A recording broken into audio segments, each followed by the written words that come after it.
ساتھ والے گاؤں میں ایک بزرگ کے مزار کے اطراف میں چھوٹی چھوٹی دکانیں بنی تھیں جہاں بچوں کے لیے چیزیں بیچنے والے چیزیں بیچا کرتے۔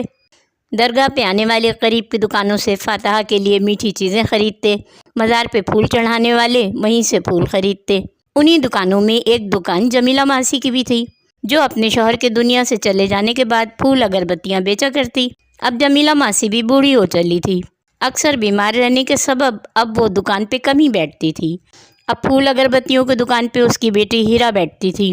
ہیرا کی یہی کوشش ہوتی کہ مغرب تک دکان بند کر دے، لیکن درگاہ پہ کبھی کبھی زیادہ بھیڑ ہونے کے سبب اسے دکان بند کرنے میں تھوڑی دیر ہو جاتی تھی، اور خاص طور پہ جمعرات والے روز تو اکثر دیر سے ہی دکان بند کرتی، کیونکہ جمعرات کو درگاہ پہ آئے ہوئے لوگوں کا رش زیادہ ہوتا تھا۔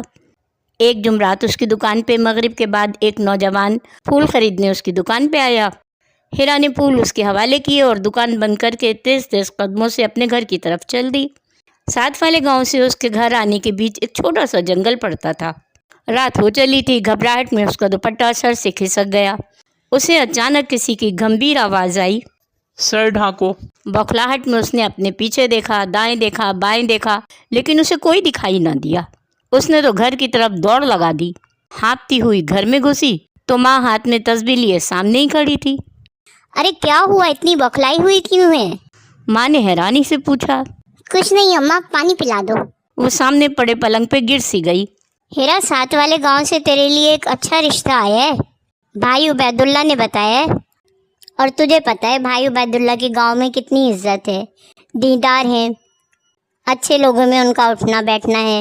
وہ بتا رہے تھے لڑکے والے بڑے کھاتے پیتے گھر کے ہیں اور ایک ہی بیٹا ہے ان کا۔ ہیرا نے کوئی جواب نہ دیا۔ ماں اسے بتا کے کھانا نکالنے کے لیے برچی خانے کی طرف بڑھ گئی۔ وہ تو اس آواز پہ حیران تھی جو گھر واپسی میں اس کے کانوں سے ٹکرائی تھی۔ اگلے دن وہ روز کی طرح اپنی دکان پہ بیٹھی پھول اگربتیاں لینے والے گاہکوں کی راہ تک رہی تھی کہ مغرب کے بعد پھر وہ نوجوان اس کی دکان پہ آیا اور ہیرا سے بولا، نوفل کا رشتہ انکار نہ کرنا، اور پھر لمحے بھر میں وہاں سے غائب ہو گیا۔ ہیرا گھر واپس آتے ہوئے انہی سوچوں میں الجھی ہوئی تھی کہ اس نوجوان کو رشتے کی خبر کیسے ہوئی۔ اگلے دن ماں نے اسے دکان پہ جانے سے روک دیا۔ آج نوفل کے گھر والے آئیں گے، دن میں کچھ اچھا بنا لینا۔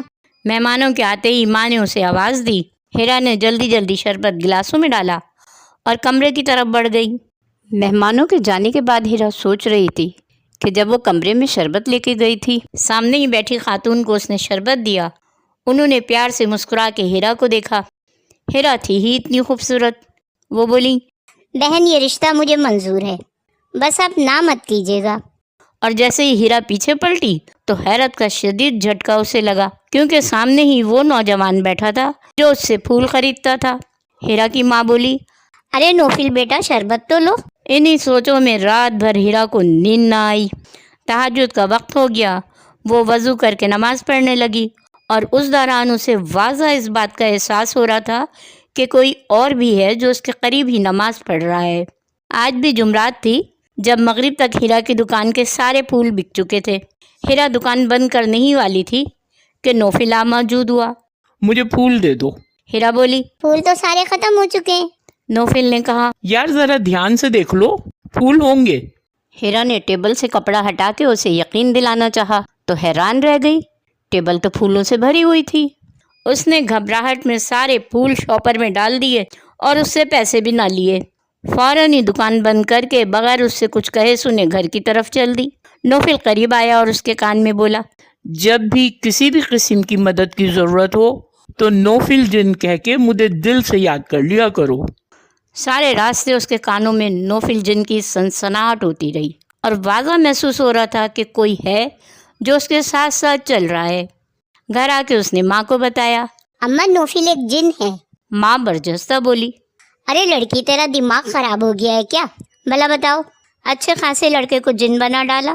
ہیرا پھر بولی، اماں میری بات کا یقین کرو، میں تم سے جھوٹ نہیں کہہ رہی۔ پھر ہیرا نے نوفل کے پہلے دن سے ملنے کے بعد آج تک کی ساری باتیں ماں کو بتائیں اور کہا، اماں تم ہی بتاؤ، میں بھلا کیا جن سے شادی کروں گی؟ جن اور انسان کا کوئی جوڑ ہے کیا؟ پھر وہ مجھ سے شادی کرے گا، کوہقاف کی پہاڑیوں میں لے جائے گا تو تم کیا کرو گی؟ اس کی بات سن کے اماں دہل گئیں۔ ہائے میری بچی، یہ کیا کہہ رہی ہے؟ اماں کو تو ہول آنے لگے۔